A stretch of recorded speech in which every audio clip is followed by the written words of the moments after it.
Hello and welcome everyone to the Cosmic Oracle Show. This is your host, Barbara Jean Lindsey. We're coming to you live from Sierra Madre, California and Los Angeles County. And I think it was North Carolina. So with our wonderful, wonderful guest, I'm just getting to know him. I'm excited to hear about his near-death experience, and he'll be sharing it with us today. And that's with us this evening is Josh Casey. So we'll be bringing him on in just a few moments. If you're coming and you're watching us live on Facebook, you can ask Josh questions here in the comments as well. So thank you all your listeners. This is our 7th year doing this every once a week, right? From like 5 to 7. I think I started on Tuesdays from, I don't know what time, but we've been on Fridays for quite a while now from 5 to 7 California time. We're here only due to your generosity because we're an all volunteer station. And what that means is I don't get paid for this, Josh doesn't get paid for it, and none of our administrators, computer operators, everybody keeping the lights on, all of that, no one gets paid for any of that. And we're here only due to your generosity and your going to freedomslips.com, and that's Revolution Radio, and giving a donation, $5, $10, whatever you can afford, that's comfortable for you to keep us on the air. And we have like over 83 programs now that you can tune into us. So just go to freedomslips.com, tune into Revolution Radio, and hit that donate button. And for me, if you want to reach out for me, you can tune into my new website. I'm very excited about it. It's esotericuniversity.com. I'll leave that in the comments. That's esotericuniversity.com. And that's where we do psychic readings for people. And we also teach you how to tune into your own intuition and how to work with those sensibilities. So without further ado, let me give you a little introduction to Josh. If I could find his bio on here would be helpful, right? But I'm gonna make sure I don't share that right there. So, and I don't see his bio, wouldn't you know it? So Josh, I might have to have you just come right on in and introduce yourself. I usually don't do that, but I can tell you that I met Josh or heard about Josh through my new friends at UFO Garage. And I still have you here, don't I? I think I still have you. Josh, do I have you? Yeah. Okay, great, fantastic. So, so that's what we're going to do. So UFO Garage, I hung out with Joe and Ben and had an amazing time with them. And then I had a little reach out from Josh, and you know, it's not every day you can talk to another person who's had a near-death experience. And so that's kind of what we're going to talk about with Josh today. We're going to get to know him, and welcome to the Cosmic Oracle Show, Josh. I'm so happy to be on here. I know we were talking a little bit earlier. It's a near-death experience, and also I used to be a skeptic in anything paranormal or UFO or any of this stuff, and it was the beginning of this year. I saw the Pentagon UAP reports on the news, and I thought back about something really crazy that I saw one night at the Cape Fear River in Fayetteville, North Carolina. And I ended up reaching out to I actually happen to be close to the Bledsoe family, and I reached out to my friend's father, Chris Bledsoe Sr. Some people might know him, and digging into it, a few months later, I started having sightings of these orbs. But I mean, like orbs, like balls of light, and sometimes like far out, sometimes up close. And I've had other people witness them with me. But I will say, like, the first major thing in my life was the near-death experience. But I really do thank you for letting me be on here. I love hearing your segment on UFO Garage. Oh, well, it's our pleasure to have you. I'm trying to make sure I have you on Facebook Live. Yep, it shows you, but I can't find you on there. So let me see if I can just make sure you're on, and I can make sure I'm doing everything right, because I want to make sure, there you go, that everyone hears your story. And there we are. So we're up and running. And I love your accent. So Oh where are yeah, you from? North Carolina. Yeah, I'm got a southern accent, definitely. Yeah. Well, my um, family's from Mississippi and Little Rock, Arkansas. So when I hang out with them for a while, I start getting that twang, you know. yeah, oh definitely, yeah. And I noticed whenever I added you on Facebook that we've got some friends in common. You happen to know my MUFON investigator, Seb Talk, who I've been talking to for months, and I just want to go ahead and say something to her in case she listens to this, because she's helped me out so much with all of this. And a few other people really that I didn't expect. But yeah, it's the near death experience and the orbs. And for the past year, I've been having insane synchronicities, which I just learned about this year, and random little details from dreams that actually have been happening. I mean, actually have proof of some of these um, certain things I was talking about in some of my emails. Random little details manifested. I mean, it's just it's turned my world upside down. I don't even know how to make sense of it. That's really why I started reaching out, about all this. Whenever you're having balls of light, materialize. And I've actually seen a craft too. I know um the craft that I saw, a lot of people might hear what I say about it and think, it's a little unbelievable, but I saw it. But I'm really just trying to wrap my head around this. Yeah, yeah. When you have a extraordinary experience, it takes time, and we want to know it all by 5 o'clock, right? And it doesn't quite work that way. And I think that's why we kind of get into those synchronicities, right? Where you meet someone and they have that little more a piece of the puzzle. You meet someone else, another thing clicks in, and you have another little experience, and then you can have an aha moment. So it's kind of like this kind of intelligence moving with you, right? Hmm. Yes, definitely. So should I start at like my near death experience and go forward with that, or? Yeah, let's start with that. I think that would be wonderful.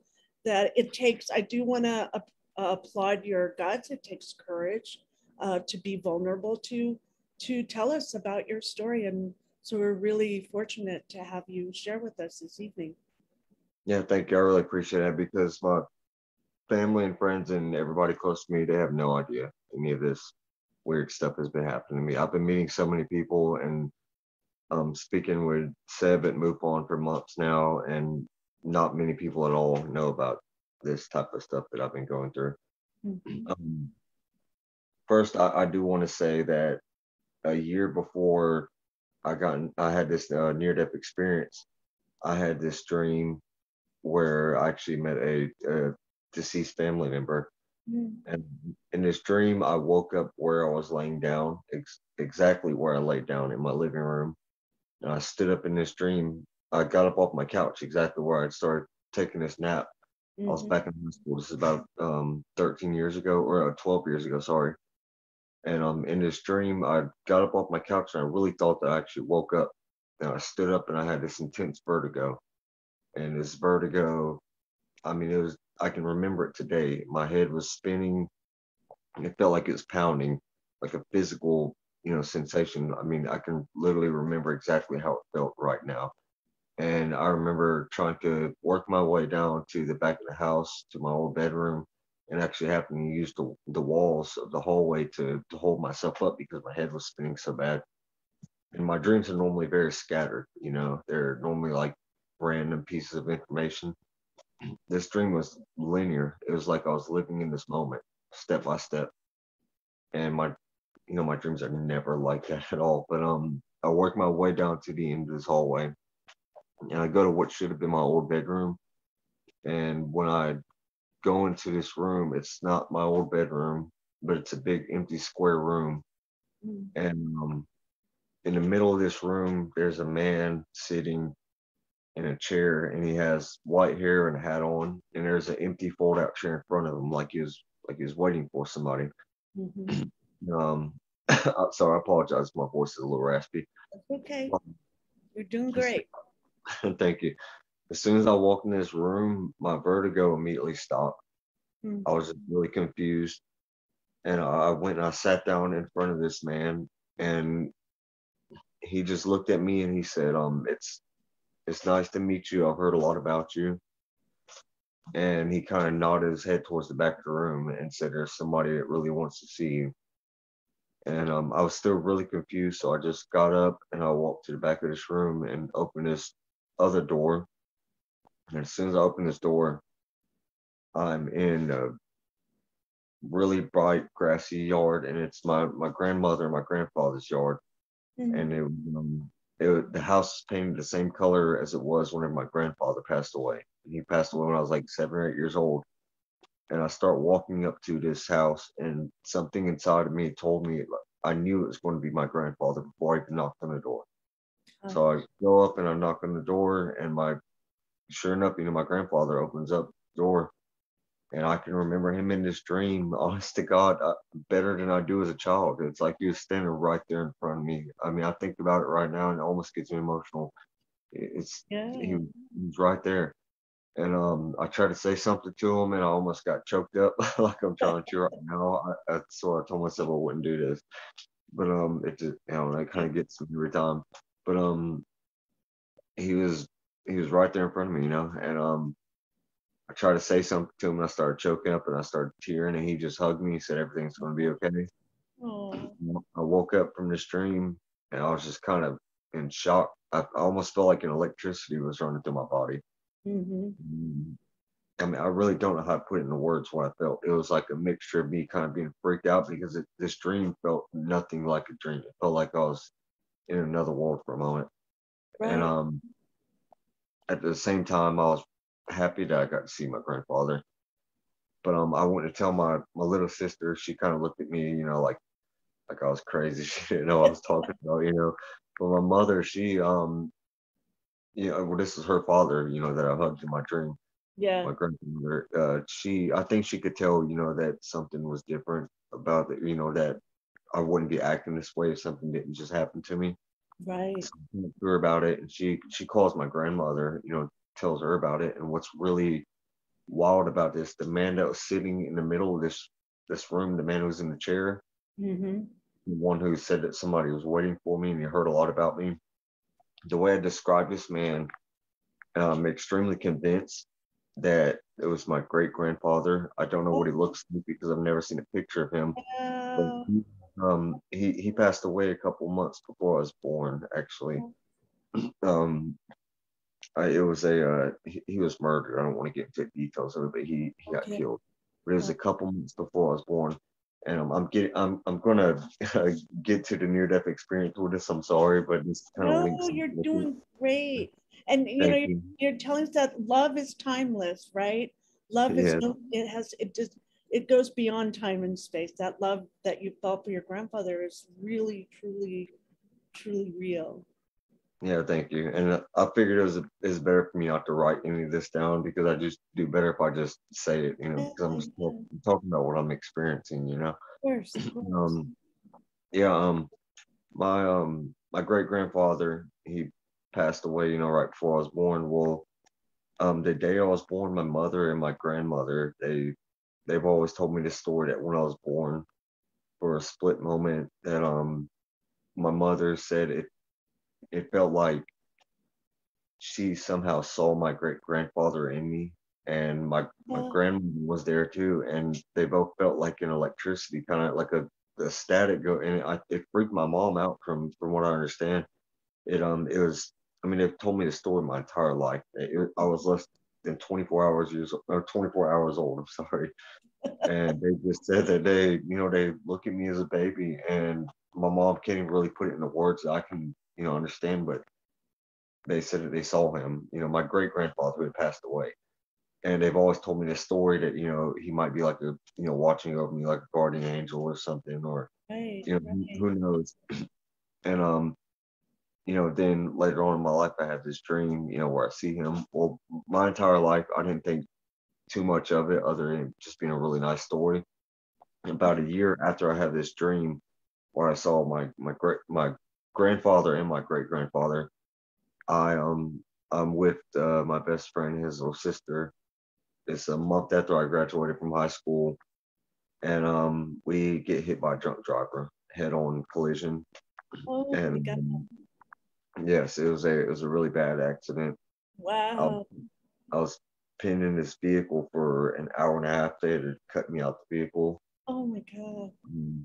Yeah, I only remember bits and pieces of it. I remember, you know, waking up and I remember spitting out a couple of my teeth. I remember, just being stuck and my friend being next to me, telling me that they were going to get me out. And in that moment, I really thought that was it. I didn't feel any pain though. That's Uh, the thing that I've always found really, really extraordinary is that I I felt okay. I said extraordinary. I can't really wrap my head around the way that I felt. I've always felt like, if something like that happened, I'd be freaking out or screaming or something. It's like I was okay with it. I was yeah. accepting it almost, or I don't want to say accepting it. It's really hard for me to wrap my head around. It's like I knew in that moment like that this wasn't it. Like this life isn't all that there is. And the thing that really always gets to me is before that accident, I didn't know if I even believed in the afterlife. I didn't know if I believed in a God or anything. Right. And It opens that door, doesn't it? yeah, it definitely does. I was stuck in this car for an hour and a half, and my mother, my whole family, they watched me get out of this car. We were Oh, less than we were less than 100 yards away from pulling up in the driveway, and we got hit by this drunk driver head on. mm, And then watched me get cut out of this car. I had my jaw shattered. I have 3 plates oh, in my jaw. I have a rod in my arm. I have 7 screws in my ankle. I oh, almost lost my right foot. It was a bad car accident. I was in a coma for a week actually. They had to fly me on a helicopter to Chapel Hill, and it was sorry, I'm trying to find the right words to put this in. yeah. It was it was a moment where I kind of felt like I was in a dream state, but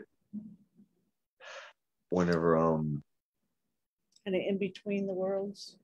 yeah, I would definitely say that when it was happening, I'm sorry, I'm trying to find the exact right words. That's okay. We got all the time. No pressure. Okay. It when you start to tell your story, you go through it, kind of relive it again. Yeah, Gosh, exactly. after about 100 times telling this, it'll get a lot easier. Okay. Mhm.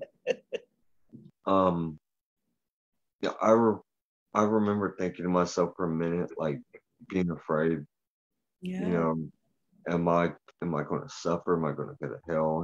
Have I don't know. That fear kind of got to me, but something like came over to me that told me, I don't think I'm a bad person. I haven't, I'm not a horrible person.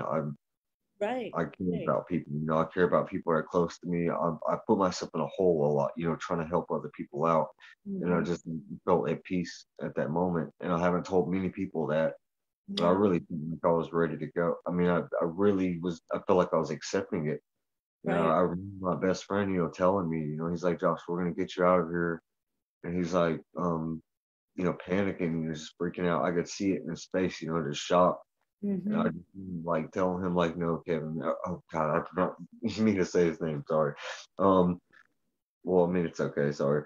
I remember telling him, it's okay. I just remember telling him it's okay. It's like I was trying to prepare him You because were I really, healing him, right? He's trying to help you, and you're healing yeah, him, even the state that you were in. You right? yeah, exactly. Um, so I spent a week in a coma, and I sugarcoated a lot of that because honestly, I was kind of mangled up. That Mm. car accident was really bad. Now I didn't want to get into the graphic details, but I spent a week in a coma, and I woke up from this accident in the hospital. Um, I almost lost my right foot. I had my jaw wired shut for 4 months. So I was in a wheelchair for half a year. But Oh, here's the crazy thing, and this is like the synchronicity that I would say really got me believing that there has to be a God. mhm. It was minutes, if not seconds, before I got hit by this drunk driver that I put my feet out the passenger window of this car, my best friend's car. And when we got hit, the glove compartment, the dash, is pressed all the way up against me. And turns out if my legs would have been inside the car, they would have been completely crushed.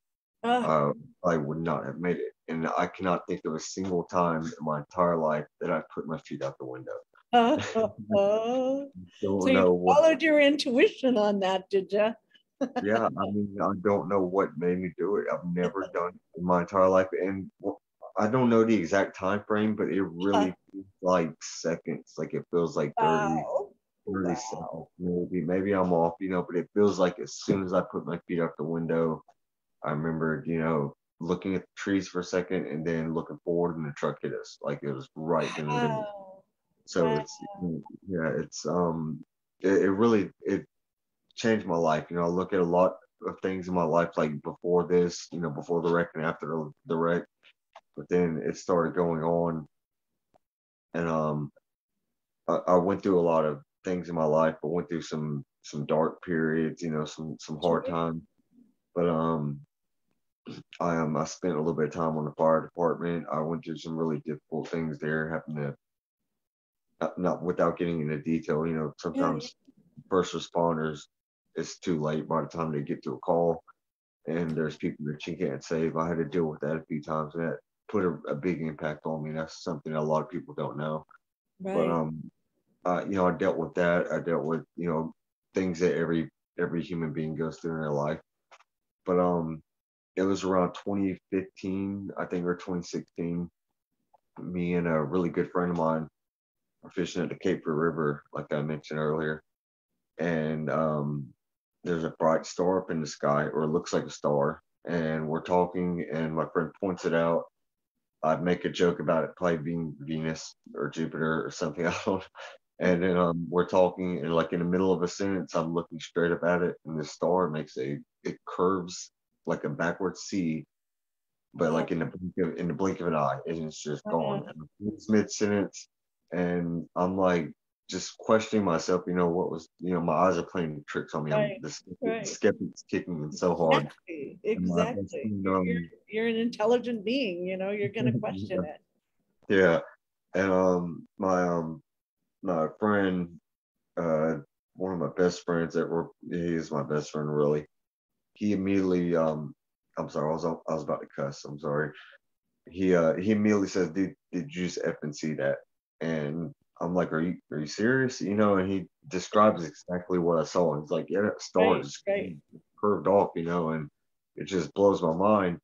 But back then, in my reality, UFOs or anything paranormal, it was not in my definition of reality at all. Right, So we right. talked about it for a little bit that night, and we just kind of let it go.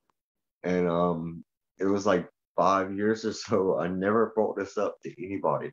And Mm-hmm. then I happened to see the Pentagon UAP reports at the beginning of this year about the whole UAP phenomenon and everything. And I'm Right. just like, whoa, a switch just kind of flips in my head. Like I've seen something in the sky that I can't understand. And I just start digging into it. And I try to get in contact with Chris Bledsoe Jr. because I was, Mhm. friends with him back in high school. And I remember being in high school with him whenever the whole, first documentary came out with his dad and everything. And Mhm. I'm just trying to figure this stuff out, like what's going on. So I can't get in contact with Chris Jr. I get in contact with his dad, and he starts telling me just all kinds of crazy stuff. I don't know if you know about his story, but it gets really wild. It's an amazing story. We're gonna have Chris on. Hopefully, one of these days. We got real close, so I'd Um, love to have him on. that blew my mind that you, excuse me, you have Chris as a mutual friend with me. You have my MUFON investigator. You have Preston Dennett. It's the synchronicity thing. It blew my mind. But when I first reached out to Chris, the only thing I knew was the river incident. I didn't know anything else. And Wow. I'll be honest, and I don't think he knows this, but I looked at the river thing and I started hearing other stuff about the lady. And are you familiar with the lady that happened later on? You know, the No, no, I'm not. I'm not.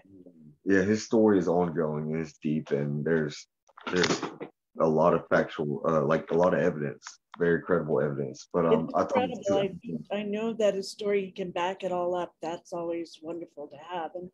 And with yeah, you having this experience, it's always helpful to have someone with you, you yeah, know, yeah, because I've had experiences by myself and I've had experiences with a group. And it's just so much easier because we as humans need to connect with each other and bounce things off of each other. You know, that's the way we're made. yes, definitely. Um, yeah, and yeah, definitely. I can't agree anymore.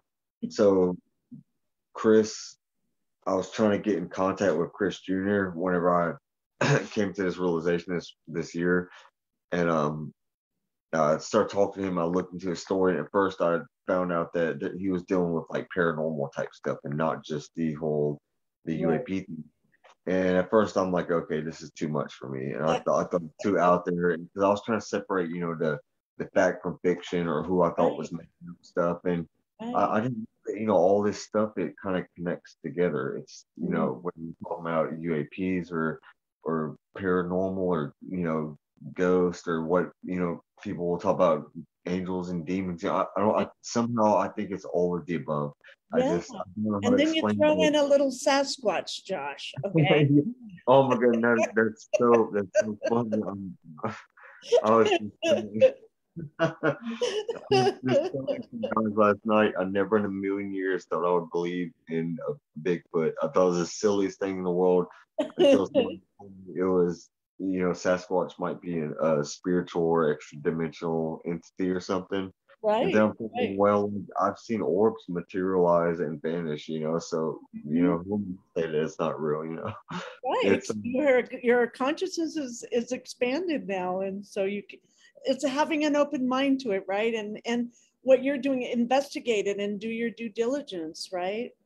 yes, definitely. And that's something else that I was just about to get into that. See, that synchronicity stuff is already working.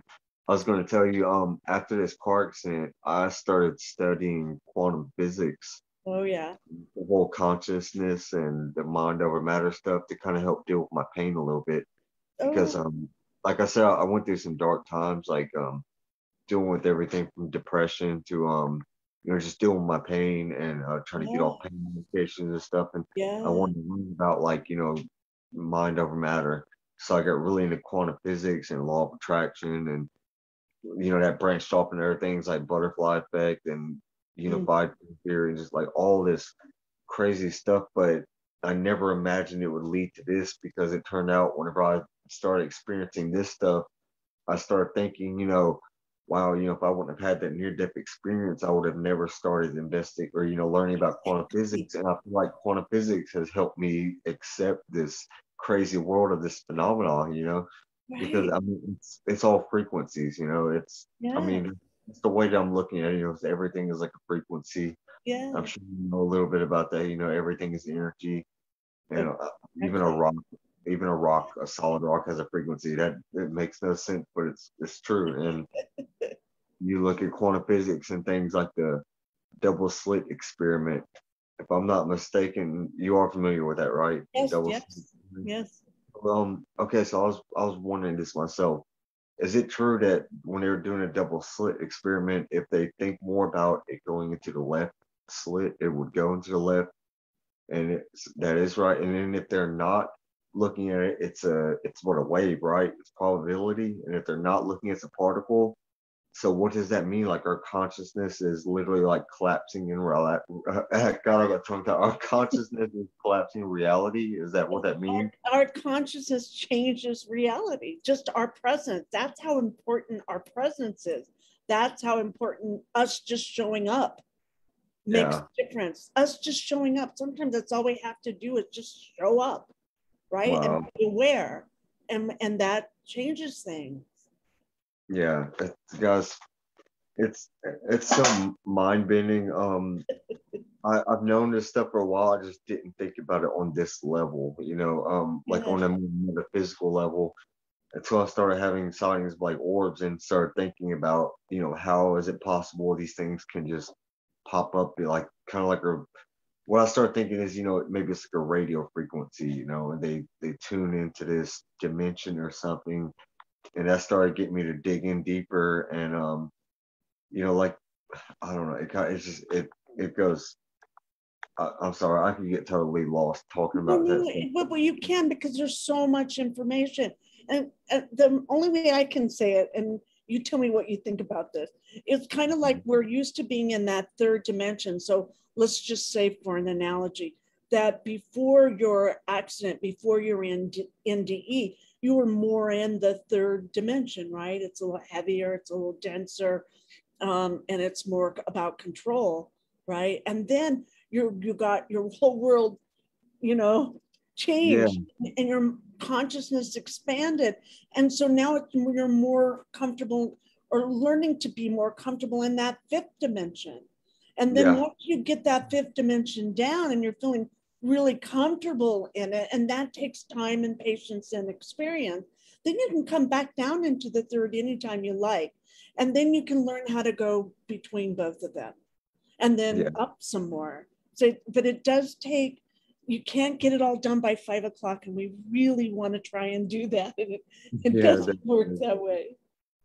Yes, definitely. I feel like, like like you said, the third dimension, like it's like the material reality. Right, And right. yeah, I agree with that so much because after I started having these experiences, with like the orbs and everything, I started having insane numbers of synchronicities, and not just like a regular synchronicity. I mean, like sorry, like layered synchronicities, like Right. be a synchronicity, and I'll look at it and be like, whoa, like it's a bunch of things that added up to this one specific thing happening. Already, it seems like a one in a million chance. Yeah. And if you read that email that I sent you later on, you'll see what I'm talking about. Okay. But Okay. so I do want to tell you real quick. The first major thing that got me this year, I was starting to doubt everything. I was really starting to question my sanity. I'm not gonna lie. I Right. was Well, thinking, am I losing my mind? everyone does. Everyone does who goes through this. You do. It's a part of it. It's a part of it. Yes, definitely. I'm really grateful that I went to school with Chris Bledsoe Jr. to be honest, because he helped. His dad has helped me so much. Oh, He's it's actually sent good. me videos of orbs, and I'll Yeah. see them and be like, yes, this is what I'm seeing. Thank God somebody else is seeing it. That was before other people started seeing it with me. But one day, With your orb story, I have maybe you already met him, Daryl Stokes. Do you know who he is? no, but that name sounds really I'll hook familiar. you up with him. He does photos of thousands and thousands of orbs that, by him doing the photograph, he's a photographer. He wasn't until he had experience with the orbs. And now when he shows up with his camera, the orbs just come. And I think Wow. you guys would have a great conversation. I'll hook you up. Well, see, I'm having a trouble getting them on camera. It's I don't know, like they pop up when I'm least He'll expecting. help you with that. I don't know why, but you two are gonna, we don't go with, you know, we go with that, right? I've sat there and like been out there with my camera ready, like trying to get one, and nothing will pop up for hours. And then I'm walking next door to the gas station or something, and one pops up randomly. And it's to the point where I've had a stranger, or not a stranger, but a friend with me, and they look up at the sky and they're like, "What is that?" And it's like an orange orb, like it looks like an orange star in the sky. We both Yeah. look at it, and it's like for a couple of seconds, and literally as I'm pulling out my phone, it fades away. And I've had other times where one actually like kind of zigzag, almost like a zigzag, and it's almost like because my friend had seen one with me before, and he's like, "Oh, it's a shooting star," and I'm telling him like, "No, it's not a shooting star. Like, it's not. I've seen him do weird things. It's intelligent, Right. whatever it is." And Yeah. this one literally goes up and then back down. It's it's bizarre. It really is. It just makes you rethink everything about reality. But yeah, God, it's so crazy. So that I was the first day I had a major sighting of one of these orbs. I'd already have a few of them, and I was like questioning myself, like I was just saying. and I'm out on my balcony, and I'm sure you know of CE5. If you heard of that with like Stephen Greer and Oh everything. yeah, yeah, yeah. So I just heard about this CE5 stuff, and I'd seen some of these things, and I was still just questioning, whether I was losing my mind or not. To be honest, I'm just going to say it. And I had a couple of my friends that had been claiming to see this stuff, so we actually went out to the beach one night and did the whole protocol and everything. We didn't see anything, but we did have a weird experience while we were meditating. That's kind of a different subject. Maybe I can get that later. Okay. But whenever I got home, as soon as I get home, I walk out on the balcony and sit down. And I mean, as soon as I sit down, exactly when I'm looking up at the sky, this goldish amber ball, goldish amber like colored ball, it just kind of shoots out and comes to an immediate stop over my left shoulder. Oh, And it comes to an immediate stop, and it sends out like it flashes kind of, and it vanished as soon as it flashed, it dematerialized. mm-hmm. And the reason I know for a fact that it was not a shooting star, not just because I know it didn't look like it was nowhere more than 5 miles up in the sky. I could actually see the light hit the bottom of the clouds. There was clouds in the sky that day, Right. and it came to a stop. And I mean, flashed, and the the flash was so bright, and I guess close to me, that in the corner, like my peripherals, I could see where the light hit me. It illuminated my balcony. It hit my clothing. It hit my jeans. I could see Oh, where like my entire balcony for like a split second. It lit up my entire balcony. right. And like I said, this was underneath the clouds. And this Cover. might sound really strange, but I got emotional. I'm not gonna lie. I started Oh tearing yeah, up yeah. because I was really going through kind of like a hard time. I was really questioning what I was seeing. I was questioning what I was experiencing. I was having Exactly. random little things from dreams coming true. I'm thinking like, am I going crazy?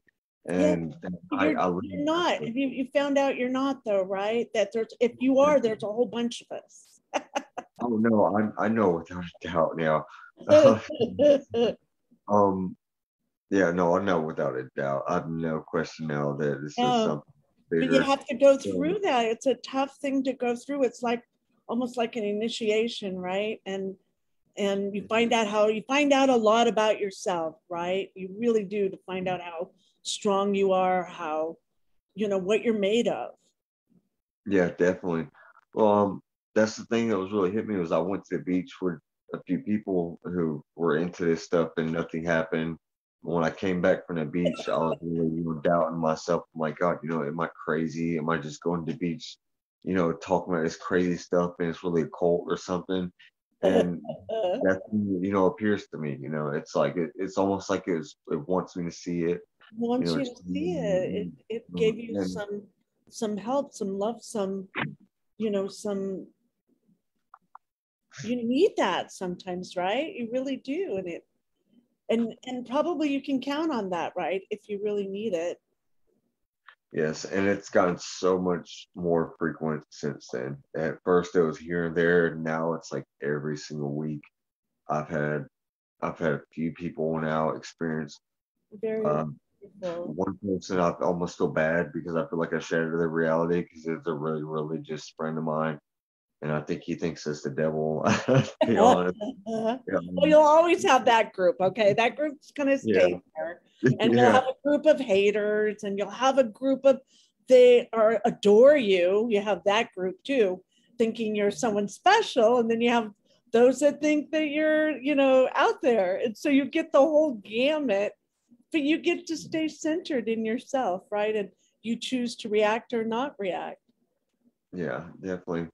I I really think whatever this is, it's slowly trying to alter the perception of people's perception of reality on the planet. I mean, I Yeah, feel like this is about to become well-known knowledge to a lot of people, and I yeah. know there's a lot of people that have been like living in the shadows with this for the past 7 years, or however longer. Mm-hmm. I can't imagine how y'all dealt with it because I just found out about it, and it can be isolating. But I feel like whatever it is, you know, I I think it's something spiritual. That, in my opinion, is spiritual because I believe in an afterlife, but I believe, spirit is consciousness and consciousness is energy. And I Yeah. think the universe in general is energy. Yeah. Um, I feel like we're reaching a point right now where we're losing touch with who we are. Yeah. And I feel like this is something from, a higher dimension, whatever you want to call it. I mean, I'm not going to say I don't believe there's truth in religion, because I do, and I just don't like to put labels on things. Right. I'm Right. spiritual, and I think that there is definitely truth in religion. I Yeah. just don't want the thought of dividing and every division. Of But course.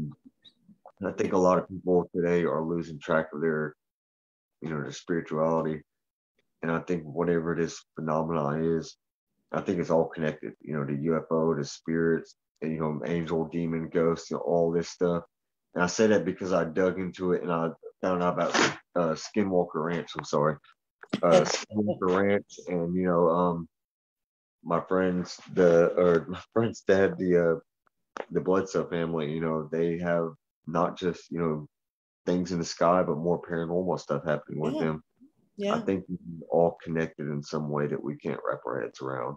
Yeah. And I feel But if like we get whatever it is, but if we get connected, and like you telling your story, there's someone out there that's listening to this, maybe one. No, I'm just kidding. But there will be some people that watch this, and by you telling your story, and it's just your story, then that they can say, hey, it gives them a little push to be able to share their story as well. And then we get to all get connected, and that's very powerful. yes, definitely. I think it's activating something in us too. Do you believe that? Oh yeah. Oh yeah.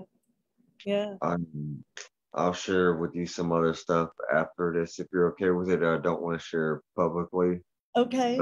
some really Definitely. compelling things Definitely. where I've been having dreams and things from dreams literally happening, and to the point where like I've been writing down dreams and things are manifesting, and it's I don't know what to say about it. I don't know how to wrap my head around it. Mm-hmm. Maybe we're all gifted in our own ways and we all might have abilities that we're not aware of. But Right. I Right. feel like there's this massive conscious, shift that's happening right now or Yeah. something, because Yeah. I'm meeting more people every day who are telling me that, they have had some kind of experience, and it's starting to get to the point where I feel like I can sense it from people, to the point where like I don't even know I'm doing it. I'll be talking to somebody and somehow get on the subject of something, Yeah. paranormal, something, and then we're talking, and I end up fishing it out of them, and we're talking Right. for 2 hours, and Right. it's It's that's tripped out when that happens, right? You're just yeah, minding your own business, right? Just hanging yeah, out, minding your own business, and it is in your reality. And so you'll just kind of, and for me, I'll get the nudge from somewhere saying, "Oh yeah, this person, it's okay, or you should tell your story, or you should say this," And I don't do it exactly, all the time, but I do pay attention to it. exactly. You pick up that vibe from somebody. I've been finding out people I never in a million years thought would be saying certain things. They're telling me, oh, I had a spiritual experience where I saw a deceased relative, or I saw something crazy in the sky. I couldn't explain it. Right. And I'm thinking, Right. like, I've known this person for, how long, and I had no idea anything like this happened. And it's really bizarre. Yeah, I know with my family, they said, well, Barbara Jean, you're just a little bit touched, you know, meaning out there, they would do the woo woo. And for me, it's been 30 years. This happened 30 years ago. And now, just now, I received their respect now, but I had to learn it for myself and learn to respect myself in it as well. So, So why just now? And I was going to ask, I don't know your entire background, but have you had like experiences with like seeing orbs or I have, craft or yeah, anything? I have pictures of me with like 1,000 orbs around me. Oh my But if you goodness. go on my Cosmic Oracle YouTube channel with Daryl Stokes, I think I put it up there, and I do an interview with him, And I think we show some slides, I don't remember. But if you go to his, I don't know if he's on Facebook or where he is, but it's Daryl Stokes. And I had never really seen orbs very much, or wasn't really into them that much. But by seeing him, and my kids said, well, we can understand about the near-death experience and the ETs and the UFOs, but then mommy had to bring Sasquatch in on it. And, that's kind of like, they go, that's it. That's too much for us. It's over the top. But my first time seeing orbs was at a Sasquatch conference. I'm going to ask you something. I haven't really spoken much about anybody. What's the deal with shadow people? Because I'm asking you this on a personal level, if you happen to know anything about it. Yeah, I think they're there, and they only have energy if you give them energy, right? And I think they play a role somehow. And it depends if you react if you react neutrally to them, then you're okay, right? It gives them they can't do anything because number one, you have a body and they don't. So that gives you seniority, right? That's how I see it. So when they come up and usually it's not with me, but it might be someone I'm talking to when that starts to come up. I just don't play with them. I can acknowledge them that they're there, but I get to choose whether I react or not, or if I want to play with them or not. They don't tell me. I get to choose. Does that make sense? Yeah, no, I'm so happy that you said that, because I've only talked to a couple of people about this, because I just had an experience recently, and it's really strange. Like 10 minutes before this even happened, I started feeling really upset. Almost like I'd lost a loved one or something. Like I just started getting really sad. Didn't even understand why I was feeling upset. And then this experience happens with this. It looks like, solid silhouette, walking from my living room to my kitchen. Right. And I'll be honest, that really freaked me out. I'm not gonna lie. The orb, I thought the orbs, I was starting to get like a euphoria from that. At first it was really freaky because I'm like, oh my God, like, what is this? We're not alone, But it did get really fascinating to me. I'm seeing like balls of light, and they always pop up whenever I'm happy, it seems like. And I've had a sighting of a craft as well, and I can get back to that. Oh yeah, we want to talk about that. The silhouette, the shadow person, whatever that was, I don't know how I feel about that, because I don't know.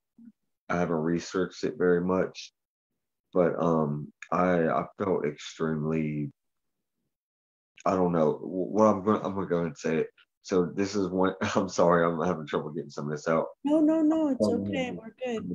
And these crazy synchronicities and random details from my dreams coming true. For a time that I was getting really big, that this experience happened where this shadow, whatever it was, that happened. And the first thing that went through my mind was like, oh my God, I'm having premonitions, things from my dreams are coming true. I've got documented proof of it. I was scared. I was scared somebody really passed away, somebody close to me. Exactly. And that really freaked me out for a moment. Yeah, that seems logical, right? That's very logical. Yeah, definitely. I had trouble getting sleep that night, but I'll be honest, nobody ended up passing away. I was really want to ask your opinion on that, and I was want to ask your opinion about the orbs. Why do you think they're getting so much more frequent and so much? I think they're teaching you. This is from a totally, I don't know anything, but intuitively I get that they're like they're there to help you or to teach you or to just kind of tell you everything's okay, that everything's going to be okay. I know this sounds really weird, but it's kind of like your cookies and milk, but instead of cookies and milk, these interdimensional orbs coming in.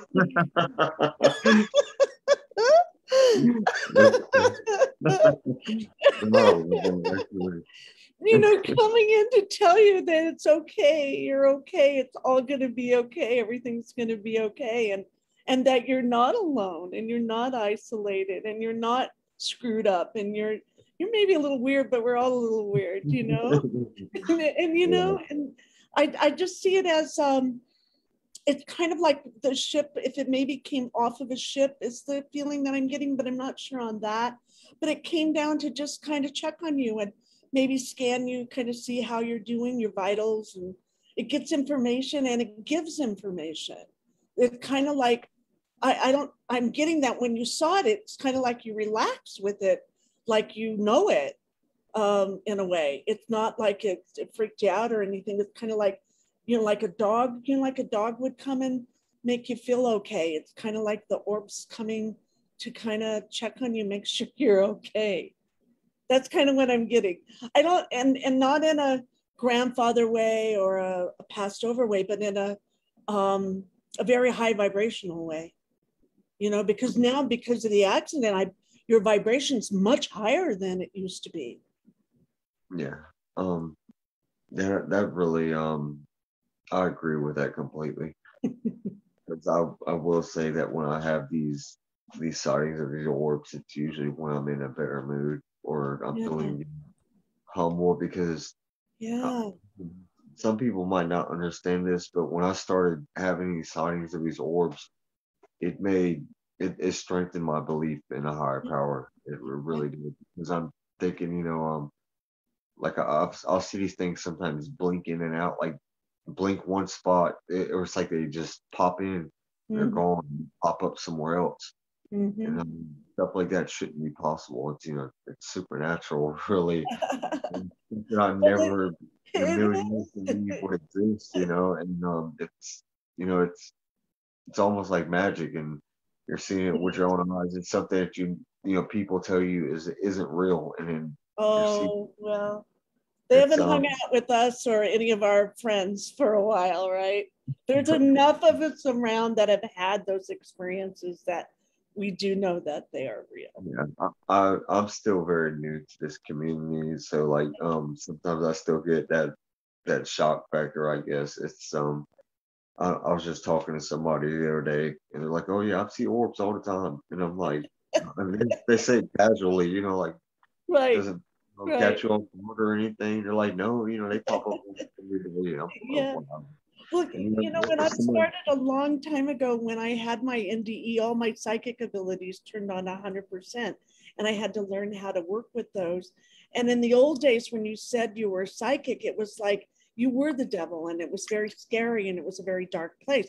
But nowadays, 64% of Americans believe in psychics. So I mean, it's like crazy. So we've come a long way, and we're ready for this now. I think we're ready for these new relationships.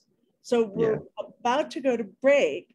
And so when we get back at 6:04 on the top of the hour, we can talk about whatever you want to talk about. We can talk more about orbs. We can talk about meditation. We can talk about your premonition. I like that, talking about your premonition dreams and then actually walking into reality. I know sometimes I have to check, is this now or not?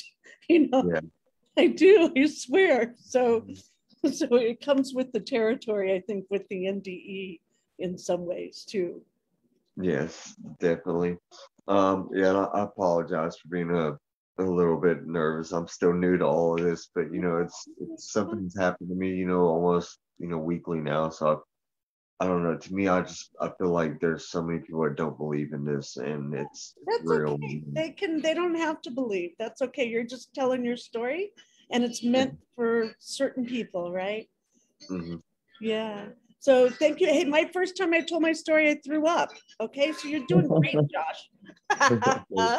We'll be right back after this break. Everyone, all of our listeners, don't go anywhere. Thank you.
Hey, Barbara, are you able to hear me? Pardon? Are you able to hear me? We're still listening to the commercial and we'll be right back, okay? Okay.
Hello and welcome back, everyone, to the Cosmic Oracle Show. We're getting a little feedback here. Hello and welcome back, everyone, See if I can to the change Cosmic that. Oracle Show. We're getting a little Hold feedback on here. Hello and welcome back, everyone, Ooh, to the Cosmic have some Oracle help Show. here. We're getting a little Hold feedback on here. Welcome back. All right, we'll go out of that. Let's see, where are we? I hope I didn't lose everybody. There we are. So welcome back, everyone, to the Cosmic Oracle Show. This is your host, Barbara Jean Lindsey. Thank you for keeping us on the air at Revolution Radio. We're here only because of your generosity. Give $5, $10, whatever you can. You can go to freedomslips.com, and give a donation and keep us on the air, as we are an all volunteer station. You can contact me at esotericuniversity.com. That's esotericuniversity.com. And we have with us today Josh Casey.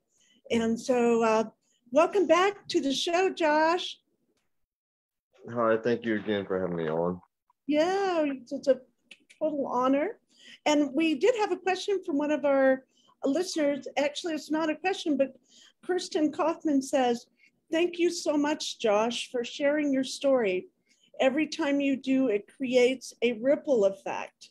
Oh, that is a synchronicity for me right there, because I've been studying the butterfly effect here recently. I love it, really. I completely agree. I don't understand the stigma around this. The Pentagon has straight up admitted, this UFO phenomenon is real, that they're spending tax dollars studying it. I mean, there's so much evidence if you look at, historical anomalies, from the pyramids to anything else. And, I know people personally who have had these experiences, and I mean, it's real, and I just don't understand why people aren't.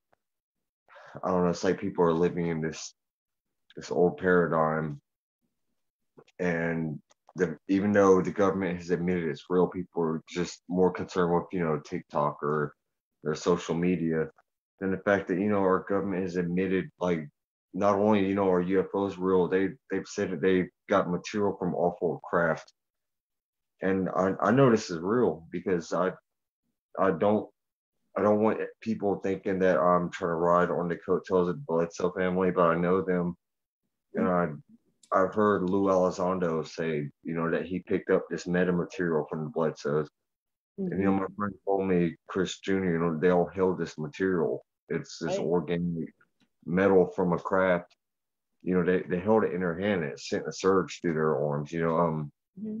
This phenomenon was real. I apologize. I have to get tissue really quick. I apologize. Sorry. No worries. So yeah, so Josh is saying that he has a relationship with the Bledsoe family, and not only do they have the ET UFO experiences, but they also have paranormal experiences as well. So sometimes that kind of goes hand in hand. It kind of goes together.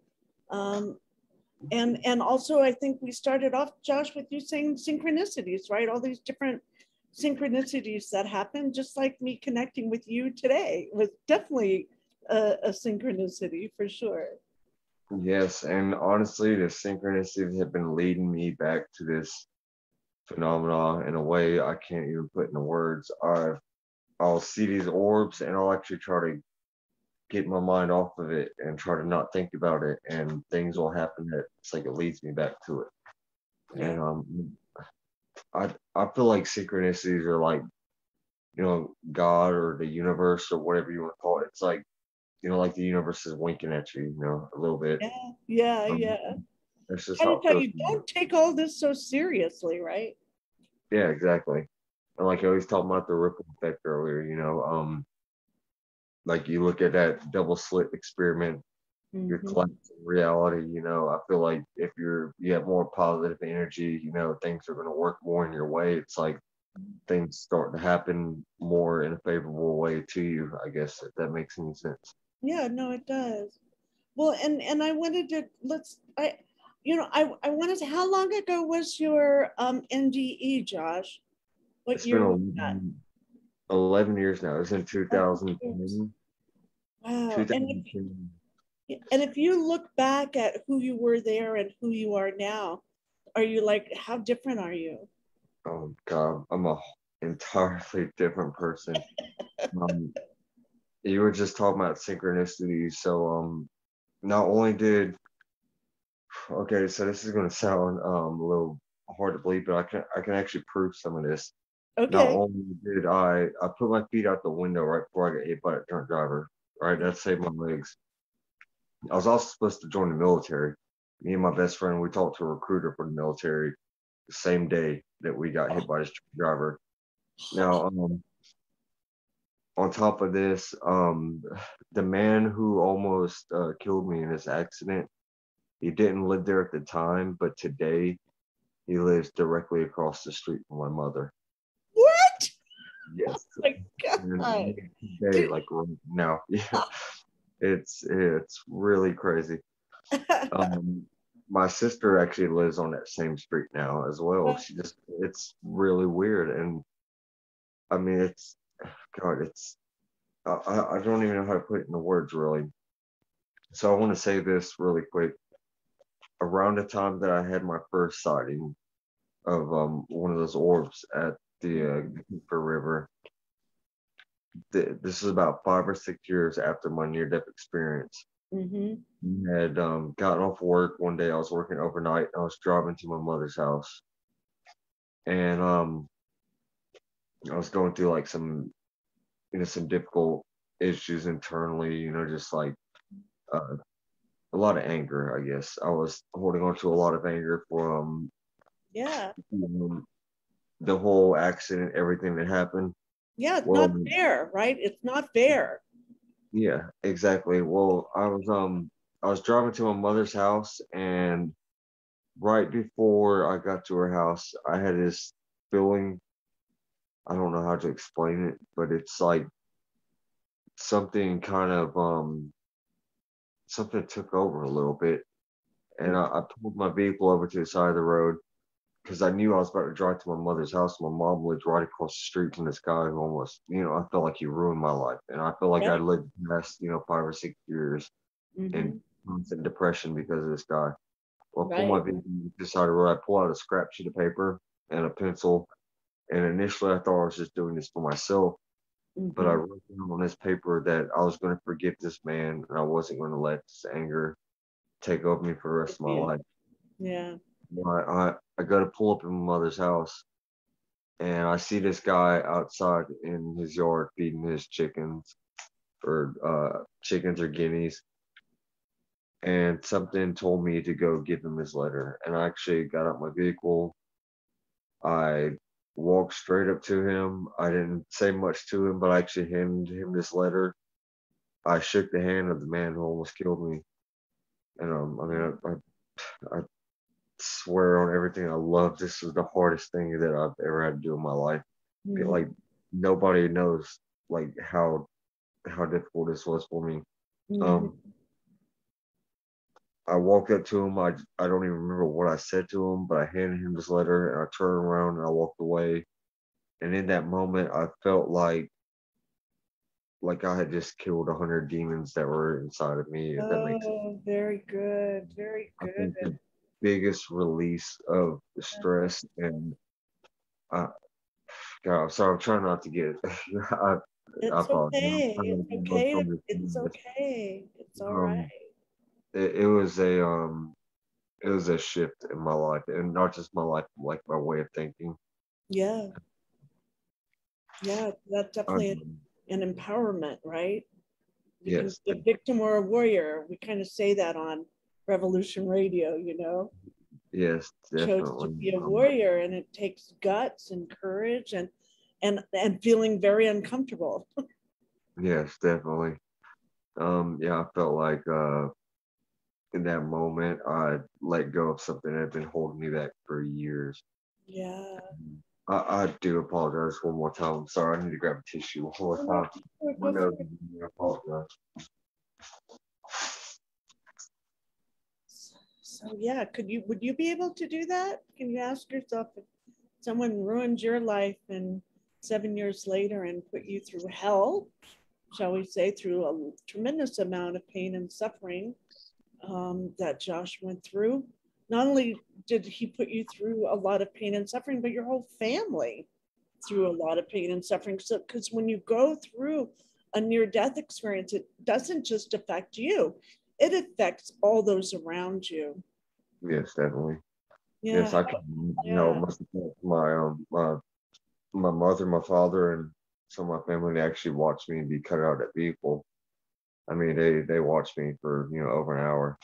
Oh, Um, when they that would pulled be me a out, mother's nightmare for sure. yes, definitely. I I can't imagine how much that must have felt for them. When they pulled me out the vehicle after an hour and a half, my my foot was literally twisted around. Like my toes were pointing behind me.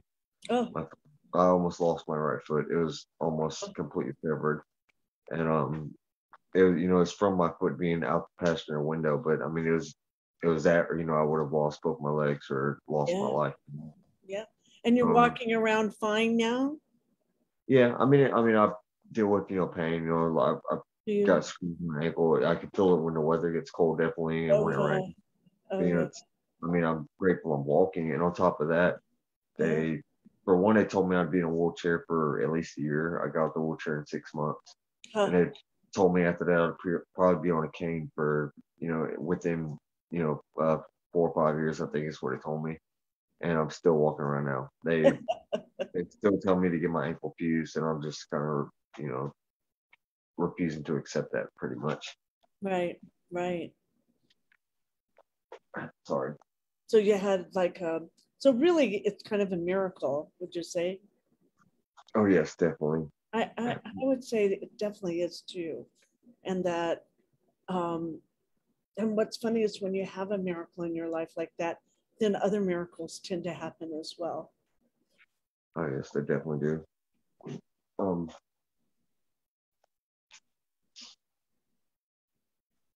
yes, I definitely agree with that. Um, I do want to say,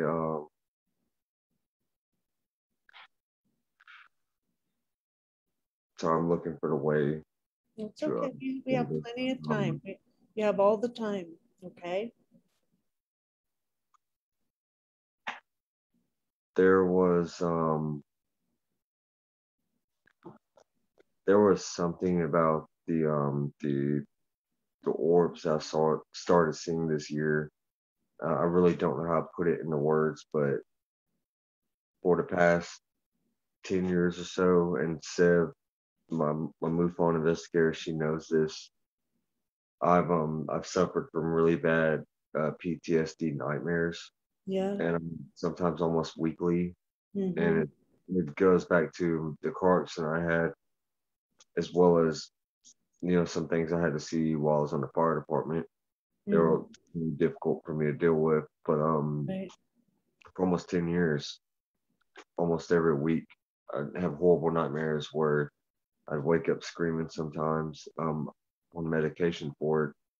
This year, I started having these bizarre synchronicities and premonitions and seeing these orbs and all this crazy stuff happening. My PTSD nightmares have completely stopped. Uh, Oh, very good. Very good. and I quit taking the medicine. Yay. Yay. Wait, wait. Woo. Definitely. So that makes me feel like whatever this is that's following me, it it must be something positive, at least in the aspect of the orbs or whatever. And I don't know if any of your listeners know about the Bledsoe story, but you know that he was healed from his Crohn's disease. Are you aware of that part of the story? No, I'm not. Yes, he had Crohn's disease for 15 years, and Uh, after his initial experience or his initial encounter, it was gone. huh. And see, when I first started having these encounters with these orbs and this other stuff, I was starting to get freaked out and didn't know what to think about it. Right. It just really, just turned my life upside down. But whenever I reached out to Chris, his his father started talking to me. I found out the rest of the story, and I found out that he was healed, and it changed my perception on this whole, UFO phenomenon and these Right. entities or whatever these beings are. I mean, I'm completely convinced there's something else here. Like we're not alone. Oh yeah. Otherwise, we wouldn't be able to see orbs, pop up and pop out, and just move in ways that shouldn't be possible.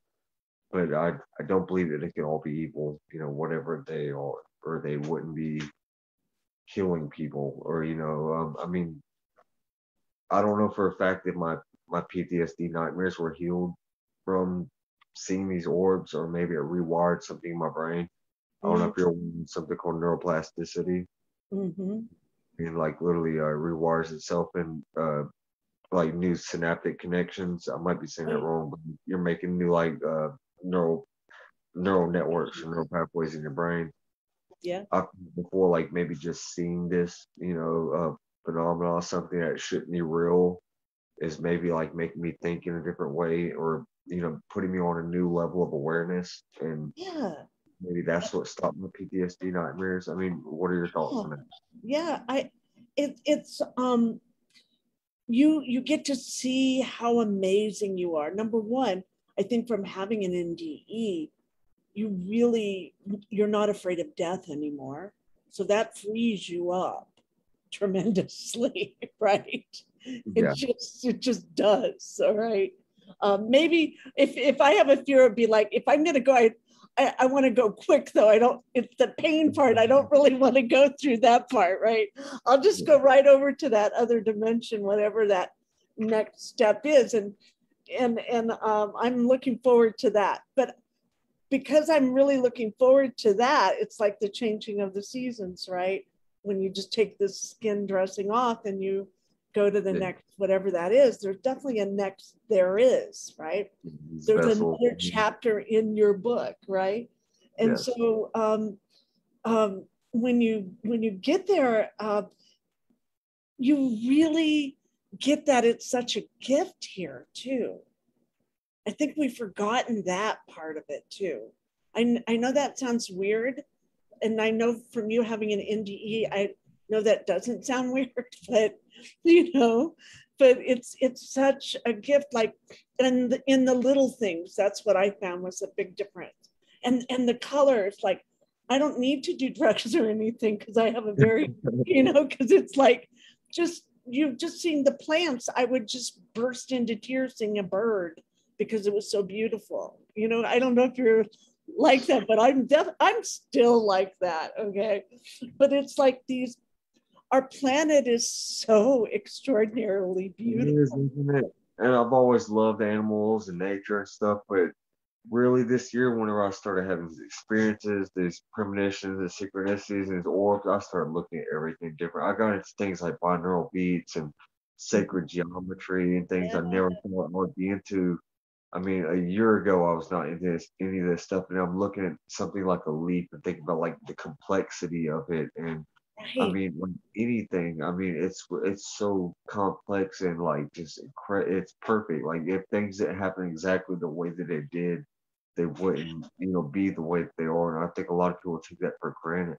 And that's Yeah. something you said. That's something I don't think I really, appreciated completely until this year. Whenever Right. I started seeing these supernatural things like these orbs and stuff, I start thinking, I mean, so I want to tell you something real quick, a quick synchronicity, I would say, that Yeah. came up with me. I was having this thought that is, if everything is energy, if everything is a frequency, um, and we're all connected, like really connected at the molecular level, then does Yeah. that mean like everything has a consciousness? Because I feel like everything should connect in a way.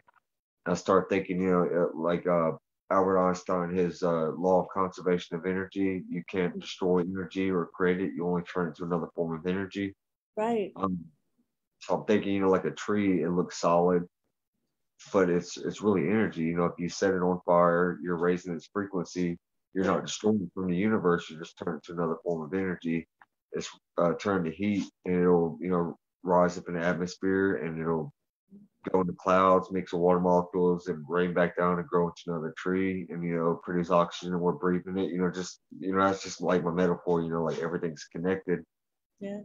Um, I had this thought that like if our consciousness is this invisible frequency inside of our body that we can't hold or see, but it's obviously there because we can have a thought and produce an emotion that produces a chemical in our brain. It literally changes the physiology of our body. Like if I'm sure you know what I mean, that if you've got a positive emotion, you're producing what is it, like dopamine and these chemicals that Right. make you feel good and stuff. And Endorphins.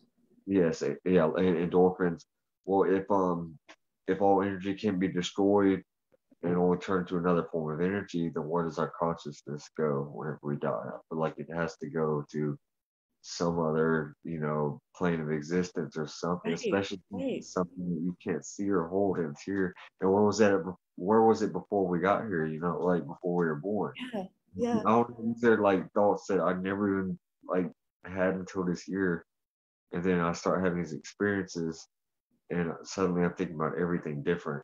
I'm Oh, thinking about time being like a river, and since like everything's energy, it's like we're in this ocean of this ocean of energy. I was gonna say ocean of motion, but that too, that too.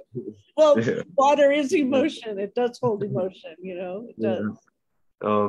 But yeah, I mean, so like, yeah, time is like moving forward, so like even a rock, it looks solid, but it's getting older with time, it's fossilizing, or you could turn it to dust, just like if the earth got, God, I hate saying that, but if the earth was destroyed right now, it would like turn to stardust or something, go back to It would, right? It would have it's done its purpose. It's lived whatever it was meant to live, and now it has its next step, whatever that is. Yeah, but and it goes through that cycle, but our consciousness isn't, you can't see it. I feel like it's here, but it's not here at the same time. Yeah, I don't know how to explain. I'm sure you know yeah. exactly what I'm talking about. And what really changed my opinion on that is I just met a remote viewer that I was skeptical on it until she completely proved me wrong. She told me she was a remote viewer, and at the time I didn't know if I believed in remote viewing or anything. And it was really like early into me getting into all this. Well, when I was doing the CE5 event that I was telling you about earlier, Mm-hmm. we were sitting in a circle trying to do this event, meditating, and me and the woman next to me started seeing a white flashing light while we're meditating, and I didn't notice until we got finished the meditation, and she came out and said it, like, I saw white flashing light in my head, and I'm like, whoa, I saw a white flashing light in my head too. It was just being her. Um, what's really crazy about this, the person sitting on the other side of the circle was holding one of those what is the EMF device, Oh, the right. paranormal, said it started Yeah. buzzing like right whenever we said that we saw a flashing light. Uh-huh.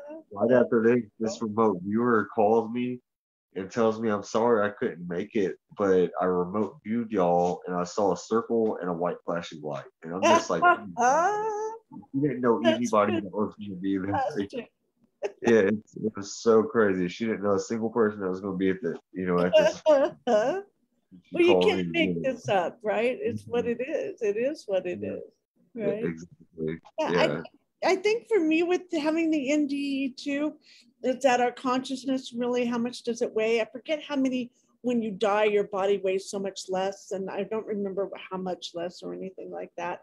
So someone was trying to determine how much consciousness really weighs for each person. Is it the same, or is it a little bigger or a little smaller? I started researching that, but then I let it go for some reason.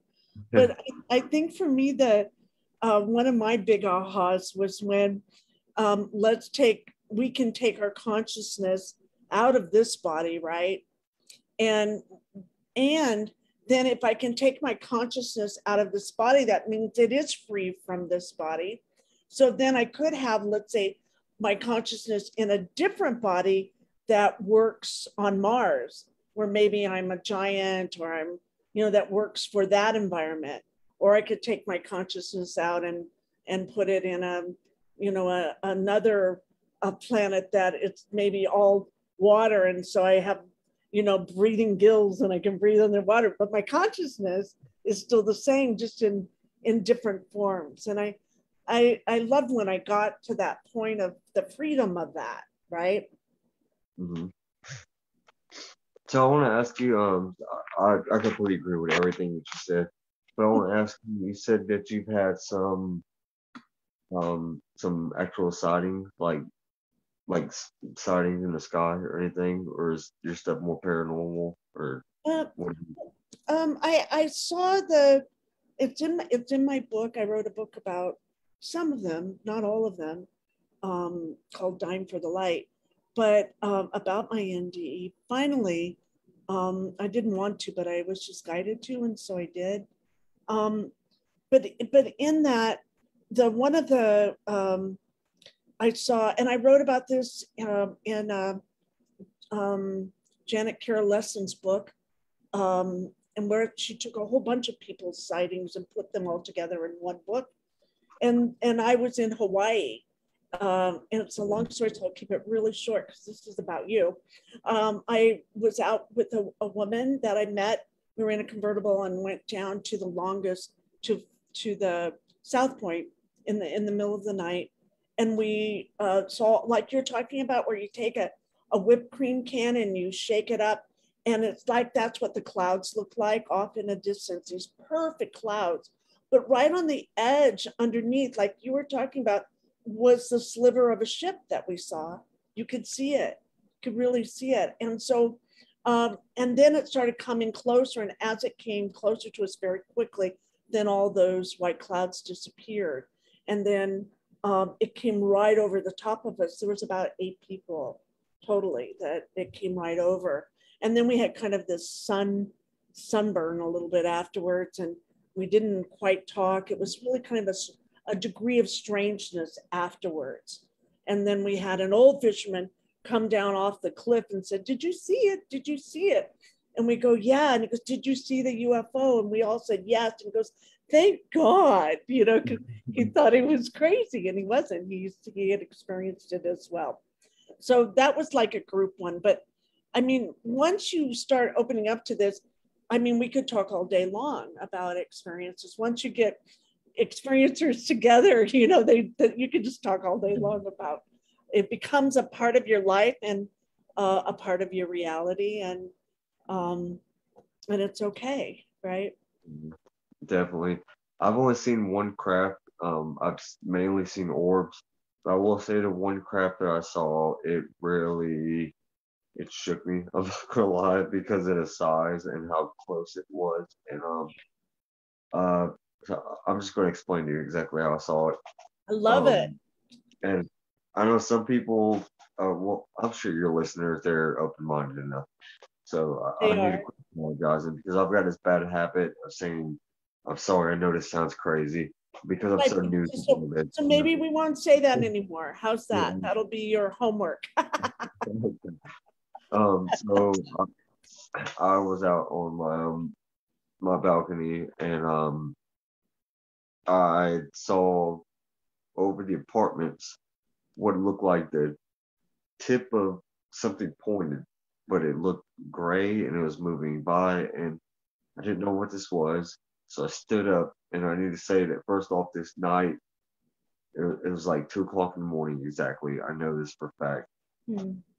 There's no clouds in the sky. The wind was not blowing at all. And when I stood up, immediately I dropped my cell phone because my hands were shaking so bad, because it looked like a crescent moon. And I'll send you a picture of the drawing that I very good. Thank you. And they sent me, or I found a recreation of a drawing that somebody else did that looks identical to the picture. It's a crescent shape. I mean, crescent like this, but with like a point in the middle going, crescent this way, and then a point in the middle going, outward. And it was transparent. Like I could see through it, but it had like a foggy surface. But it's almost like it was cloaked or something. But it was foggy. It was the perfect outline. It wasn't like wavy or anything. It was like a perfect outline.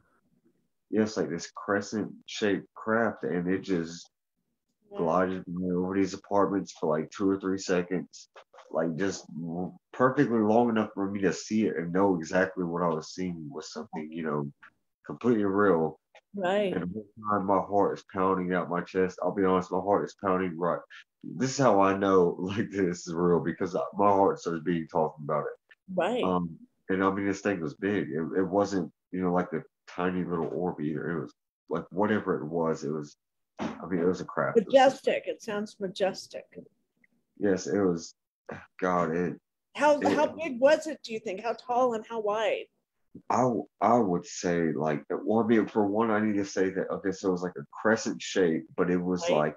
like floating kind of vertically, like Yeah, if you were to see a crescent shaped moon in the yeah, sky, it yeah. wasn't like, crescent shaped flat. It was a crescent shaped, like tall, and it Mhm. was just going, but it was like the size of like, God, I would say like a 1 or 2 story house. I'm not joking. And I mean, I'm able to say that because it it was right over the apartments, and that's what freaked me Right, out because I'm right, living in kind of a busy area of Wilmington, not far from the airport.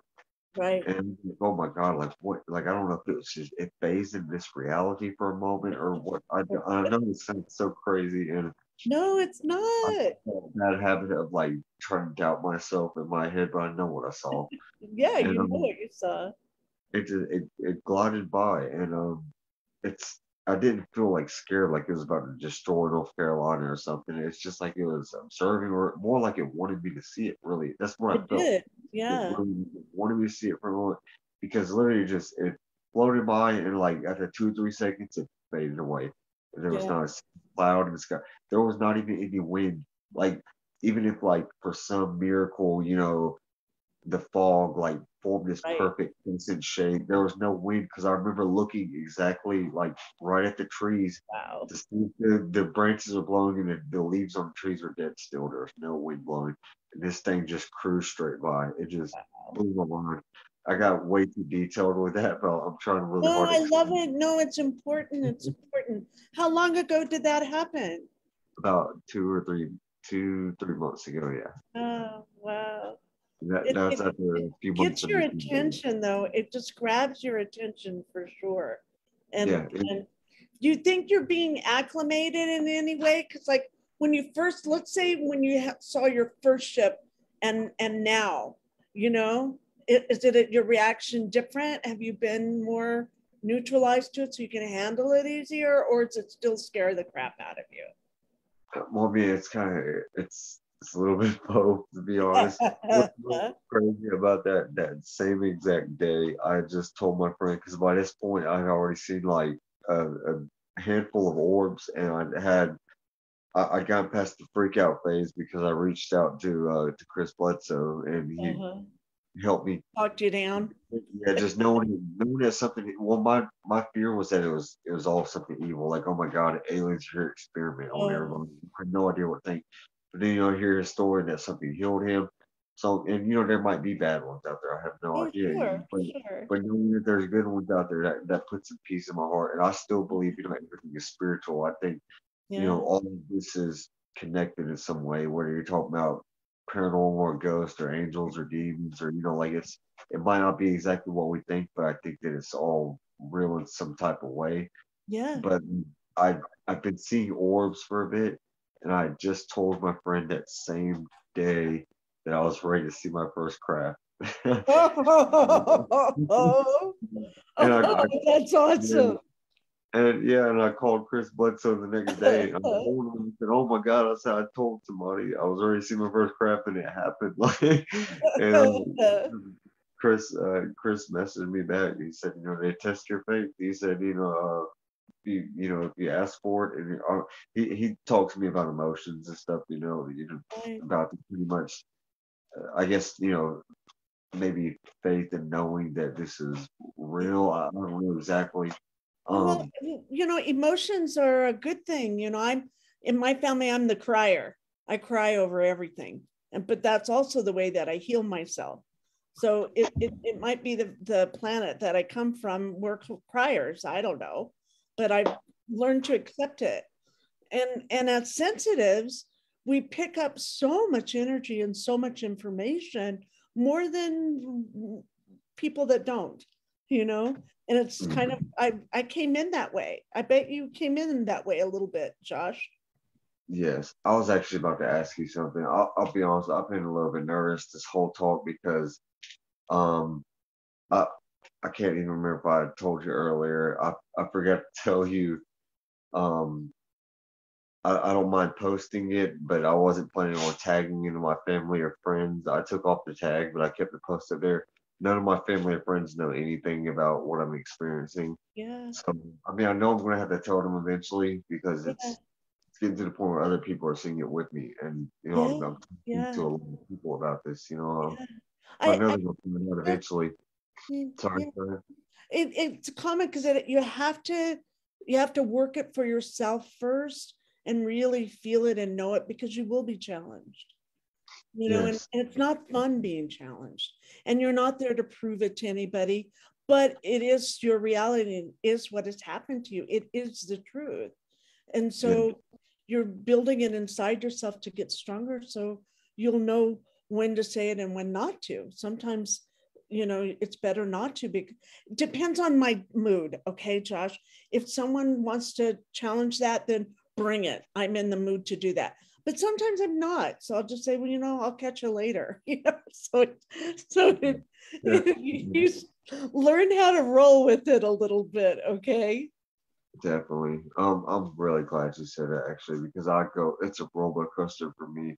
Sometimes I feel like, oh my God, like I'm just ready to wake people up and tell them this stuff is Oh real. yeah.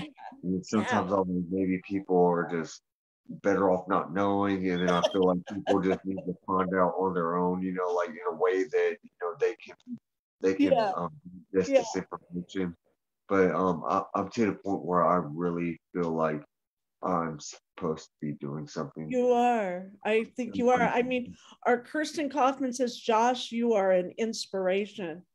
She Thank just you. wrote that. And I know that, you know, you're not doing it for that, but that's what you are. And so you get to have that as well. And so it's an amazing life you're having. Thank you. And I want to I did this on the UFO garage, and I want to go ahead and do it now since you got people listening. I Okay. want to apologize for myself, not today, you know, I don't know. I really hope this means something to somebody.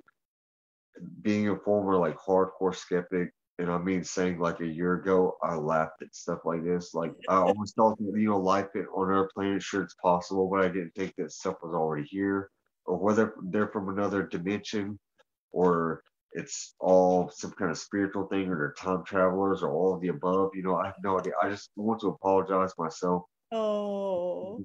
really, because I really was the biggest skeptic about this, and Uh-huh. now I'm experiencing this stuff. And Yeah. I mean, I can't imagine how it must feel for people who have lived in, you know, complete ridicule. You know, people, you know, telling them they're crazy, who are really experiencing these types of things. You know, it's absolutely real.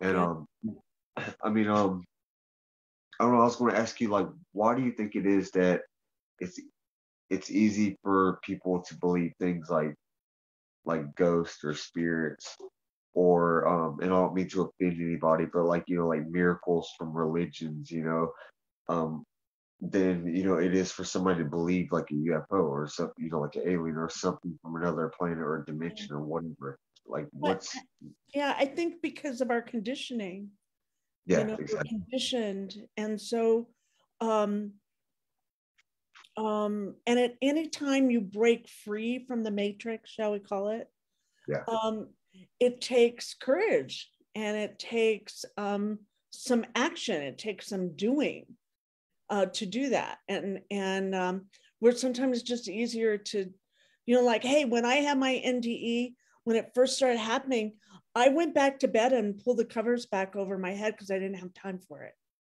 you know. So then then I had to get up and face it, and so I did, but I didn't want to, but I did. And there are those days when you know, you don't want to deal with it. You want to, for me, there's that part still, I just want to be normal. There's that Yeah. part of me, well, I just want to be normal, but God, I've learned so much and I've grown so much. And I think probably my old me was pretty boring. Oh my God, I can never go back to my old life. I think the same thing sometimes. I was just telling somebody the other day, it's like a up and down. You know, sometimes I think, you know, God, I wish I was just living my life the way I was, where I didn't know any of this stuff is real. Now I'm thinking like, well, would I want to know that I was living knowing that so much more incredible stuff wasn't Right. actually, you know, real? Now, I mean, yeah, it's God, it's There's a responsibility to it. Yeah, There exactly. is. To the knowingness, there's responsibility with it. And it's kind of like you're a little kid asleep and now you're awake, and what are you going to do with it? Yes, exactly. So I don't think you had got a chance to. You didn't get to look over those email screenshots that I Nope, sent you. nope, Did I you? didn't. Okay, They're gonna, I'm gonna go through it real yeah, quick let's do it. without saying any specific names, because honestly, I think it makes me look more credible, really. But there's Yes, more.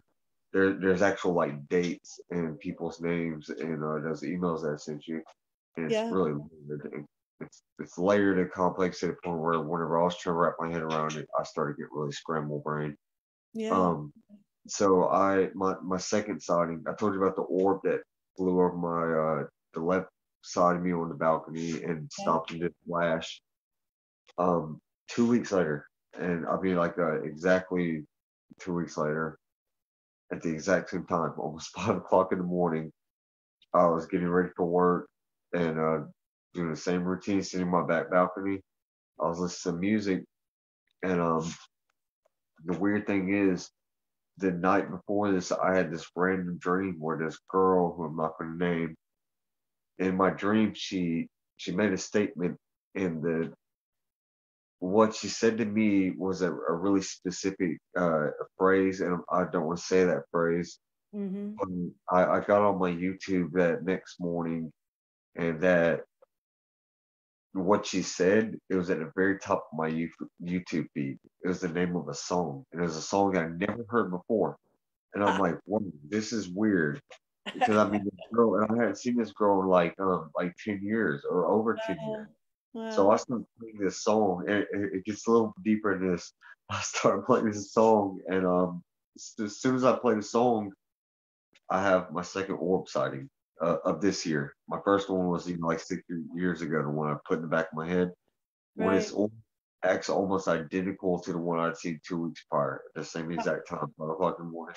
It shoots off, only this time instead of my left shoulder, it shoots up my right shoulder, but right over my balcony, underneath the clouds, and stops and comes to a flash. This one wasn't like quite as bright of a flash, but it was still a flash. I saw it underneath the clouds. It just didn't light up my entire balcony like the first orb that I saw. Right. I'm like really, kind of tripping out about the fact that this girl said this phrase, and it popped up in a song on my phone, and I saw all of it at the same time. Well, like 3 weeks later, this is actually like a day or two after I was on the UFO Garage podcast with Ben and Joe. This same person from this email, and I mean I have proof, and I'll show you this proof after we get done this. Okay. Okay. The same person contacted me. I hadn't seen them in over a decade. Same person randomly called me up. They had a near-death experience themselves. Oh Calls me, God. randomly just calls me to start talking to me. It, Oh, that's wild. it's so insane. And talked to her for a little bit. She doesn't know about all this crazy UFO stuff, but she tells me that she saw some spiritual something sounded like a ghost to me, like some kind of paranormal type stuff. Yeah, an There's aberration maybe. spirit in the bedroom, but the fact that she's opened up to me and told me she's having a paranormal experience, and I'm having paranormal experiences, I'm just like, wow, like it's too many. I'm aware if you look at anything for too long, you'll see it. Like they say, you'll start to see those shapes in the clouds. But whenever Right. you see like, synchronicities and are this complex and layered, that's whenever it gets to the point to me where it's like, okay, like something else is happening here. Yeah, I it give just, up. I give up. well, yeah, it's like, okay, I get it. You're telling me this is real. You know, yeah, it's funny. I told Seven in an email. I said it's like the universe has slapped me in the face to tell me I'm not crazy. That's awesome. I had a question for you Yes, about the orbs. Have you ever talked to them or communicated with them or said, hey, yes. what the hell are you doing here? Or what can I do for you? Or what are you here for me? Or let's talk, let's do lunch, whatever. Not like that, but yes. And every time almost, it's always when I'm doubting myself or Uh, I'm doubting myself. I'll see something. My most recent one was just last week, and it's just a little different and a lot closer. The closest one of the closest ones I've ever had. Originally, it didn't look like an orb, and I don't know if you've ever heard of anything like this. Mm-hmm. But it was like in the sky, not far up in the sky. Like it didn't look like it was maybe a mile or two in the sky, and it looked like a ball of smoke or fog or something shot across really fast Mm-hmm. and froze. And like I said earlier, my skeptic brain started kicking in. I'm like, and I Right. don't get why I do that because I've experienced a lot by now. I Right. mean, especially in the past few months, it's been like going on overdrive. But Mm. still, my skeptic brain kicks in. It's like, okay, like Sure. I'm Sure. thinking too much about this. My Yeah. mind's playing tricks with me. What is bog of fog, whatever it was, looked like it shot across the sky. And I immediately go, I'm staring too hard. I'm thinking about this too much. And then I see an orb just like blink in and out. And it's like, it's almost like it responded to me Think doubting, about it. like me asking it, like literally. Um, there's another time that I literally asked out loud. It's when actually my roommate. If I don't know if Chad Smith just that's so crazy. God, we're just talking about synchronicity. Wow, Chad Smith just messaged me. Sorry, he's from UFO Garage. I met him over there. He just messaged me. I was having a private chat with him the other day. My roommate, she doesn't want to come on camera, but saw an orb with me and pointed out actually it looked like a bright orange star in the sky, like really bright orange star. And I've seen four separate times, and points out, and as soon as we look at it, this bright orange ball slowly fades away. Like as soon as we look at it, but gives us like a couple of seconds. Just literally the last time, it was just enough time for me to pull out my phone and start recording it, and it fades away. Like as soon as I'm recording it, almost like I'm just almost like It knows it, right? skeptics will hear that and be like, "Oh, of course," But I mean, they No, just, but it is what it is, right? Right. yeah. And yeah, Chris Bledsoe is my friend, Chris Jr. His dad has sent me some extremely compelling videos. I have shown a couple people the videos that he sent me because they're really similar to some of the things that I've seen. But it's so insane to me that I can show certain people these videos, which should really blow people's mind, and they still like come up with excuses. They're like, "Oh, it could be a drone, it could be a satellite," all this sort of stuff. And I mean, it's like it has to be right in front of their face for them to believe it for the skeptics. Yeah. Yeah. The But stigma that's what around happens once you have an experience, right? Experience, man, that's different. You can read about it. You can have someone tell a story about it. You can think about it. But to have an experience, that's a game changer. Yes, definitely. Okay, so there's one question I really want to ask you because I know that you're from I did a quick little research. I saw you got a couple books, by the way. I did a quick little research on you. Uh-oh. No, not deep into it, but you're into like psychic, type stuff like that. Which Yeah. apologize ahead of time. I didn't believe in this a year ago, but Yeah. I want to ask you your honest opinion. Why do you think this is happening to me? Why do you think I'm having synchronicities on overdrive? And I've only given you like a few examples, really. Why do you think that's happening? Why do you think I'm seeing orbs, crash, I premonition? yeah, I see it's who you really are.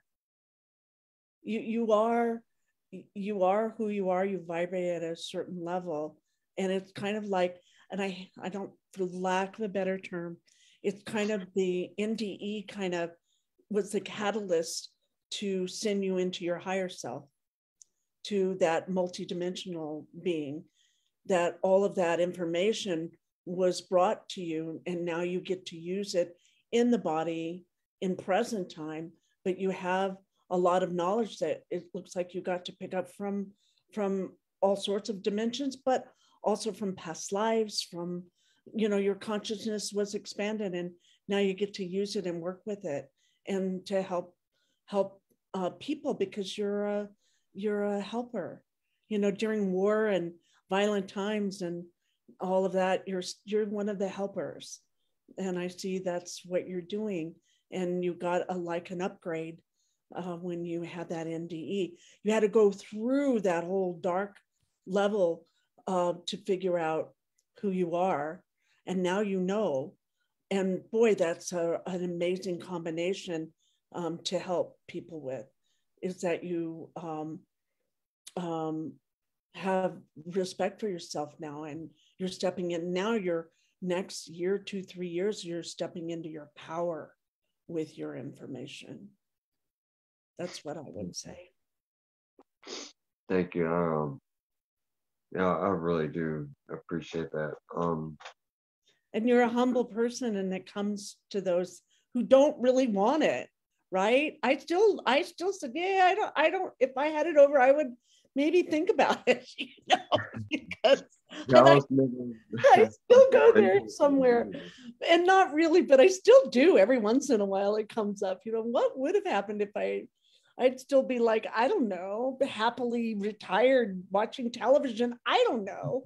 So it's kind of funny. I was never interested in this, but now I'm fascinated with all of it. Yeah. It's something I never thought I'd really be into. Oh yeah. I think it's really amazing. And it's, in a way, it's connecting everybody. I feel like It does. Your experience will help a lot of people. So I suggest you go on as many talk shows, you know, and get out there, and you know, and you'll just know, because you have built that relationship with yourself and with spirit. it fascinates me really that things like this even exist in our world, and it seems like 99% of the public, they have no idea, or they laugh at it immediately. Yeah. And It's changing, though. I really do think that's changing, Josh. I do too. I really do, especially with your generation and with the younger generations that are coming. They're ready to hear your message, and they need that, because they're going to be living in a world with a lot more of that as the normal. I completely agree with that. I had I don't know how to say this, but I had a dream recently that I'm supposed to be doing this. I'm supposed to be spreading awareness. If that doesn't sound, I don't know. I had a dream, and it was just like a bright light, and I heard Sherry's story. That's all I heard. And I don't know why I'm getting emotional just saying that. I know. I get you. I get you. I was told the same thing, that I would be sharing my stories. I would be telling them. And what was funny is they said, well, you won't get paid for it. And I said, well, that's not fair. You know? Yeah. Well, but yeah, I haven't gotten paid for it ever to tell my story. Yeah. I've gotten paid for other things, but not for telling my story. And I love that I haven't. So it's all right, you know? I was gonna say, I mean, I'd love to be able to make money, but somehow, but really, that's not what it's about for me. Not in this, not in your story. You want to keep your story pure, right? I want to be able to help other people. For me, it's like, God, we're living in this amazing universe. There's this side of reality most people don't know about, you know, like to wake people up, or like try to wake people up, and it's like, what am I supposed to be doing? But I don't know. It's just, you're doing it. You're sharing your story, and you did it tonight. Thank you for being on our show. That's the end of our show, Josh. Okay. So I want to thank you for being an amazing guest. I want to thank our listeners for coming on and listening. Have a great week. We'll see you next week, next Friday, same time on the Cosmic Oracle Show. Go out and share your love. Bye-bye, everybody.